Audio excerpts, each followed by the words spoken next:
Une quatrième soirée de manifestation, menée tambour battant et au son de la cornemuse. Dans plusieurs villes de France, comme ici à Paris, les policiers se sont de nouveau rassemblés pour protester contre le manque de moyens dans leurs rangs, mais aussi contre l'impunité dont jouissent d'après eux les délinquants.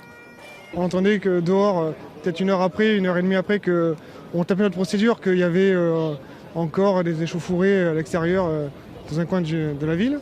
Quand on est allé sur place, c'est la personne qu'on venait d'interpeller qu'on tapait la procédure. Quand on voit la légitime défense, pour moi, ça me fait penser à un western. Si vous voulez, vous avez deux individus l'un en face de l'autre, sauf que vous en avez un qui a déjà l'arme de sortie. Et là, c'est à partir de ce moment-là que vous pouvez riposter. On ne devrait pas attendre qu'il y ait qu'on soit menacé, notre intégrité physique soit menacée pour pouvoir riposter.